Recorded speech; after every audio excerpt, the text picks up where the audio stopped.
on April 20th is really one of these special alignments. So we have had Jupiter in Taurus since last year. So May of 2023, Jupiter entered Taurus. And of course, Jupiter is the sign of expansion. She's the sign of abundance. She's just about growth, especially like spiritual growth. But whatever Jupiter touches, she magnifies it, she expands it. So this can go one of two ways, right? In many ways, throughout this transit of Jupiter and Taurus, I think there was an expansion of like available resources. We also were learning how to utilize our resources more like responsibly, right? Because Jupiter expands, it magnifies. So Jupiter also magnified the issues that we are currently having to do with the themes of Taurus, right? So in the last year, we've seen a huge magnification of topics, right? Of like, you know, they call it climate change, which isn't really a real thing, but, you know, they are talking about the way that we're treating the earth. That became a major focus. The financial system is a major focus. Everybody knows that it has to make some sort of transition.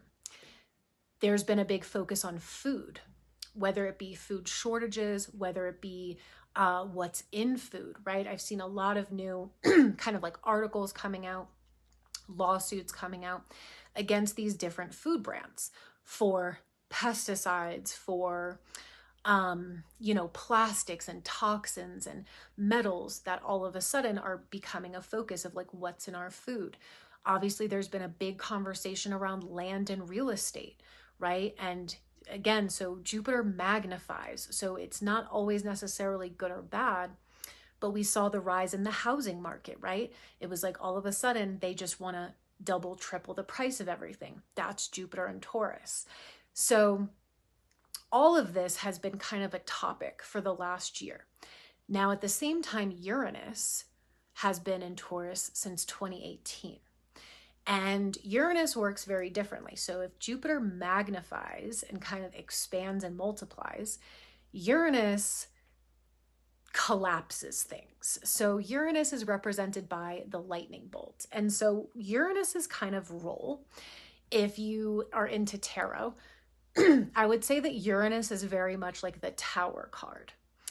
He's not as active of a planet as some others, meaning, especially if we have Uranus influences, right, through transits. Sometimes we don't feel them, and sometimes we feel them intensely, because Uranus is one of those planets where it's a shock factor. So that lightning bolt, you don't know when lightning is going to hit and you don't know where it's going to strike. It's like that. So over the past 6 years with Uranus being in Taurus, it wasn't like we were having these consistent everyday shakeups. No, but you would have these bursts where whatever is stagnant, whatever is outdated, and basically whatever is hindering evolution, that's when Uranus strikes. So that's why he's like the Tower card. You know, it's like all of a sudden something crumbles.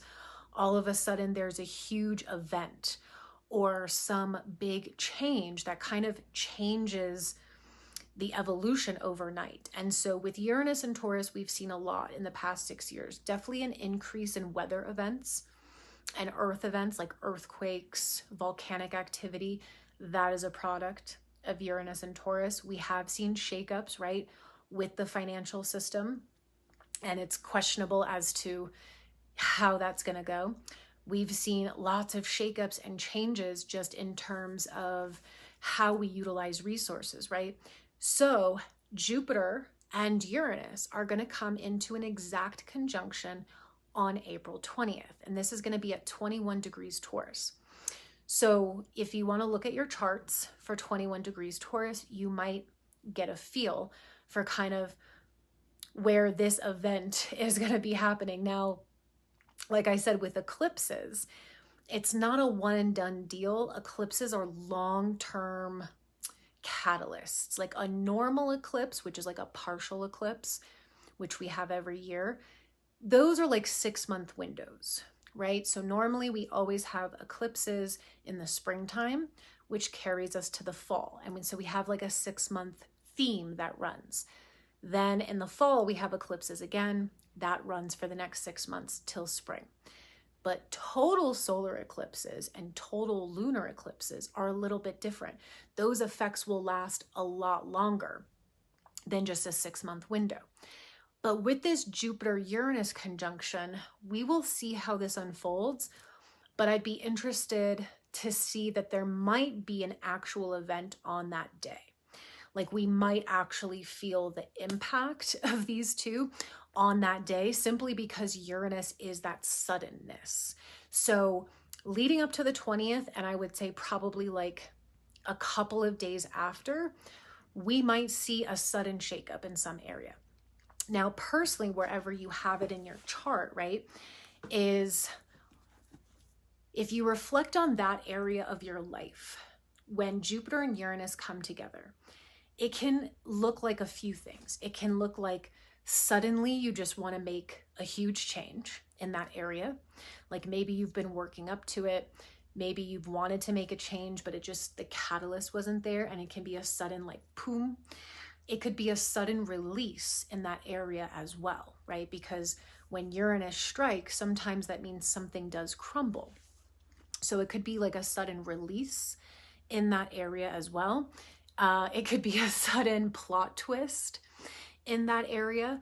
And overall, I feel this is a good thing because Taurus is a very stable sign, a very consistent sign. However, sometimes because it's a fixed sign and it's a slow moving sign, Taurus can be very resistant to change and really kind of reject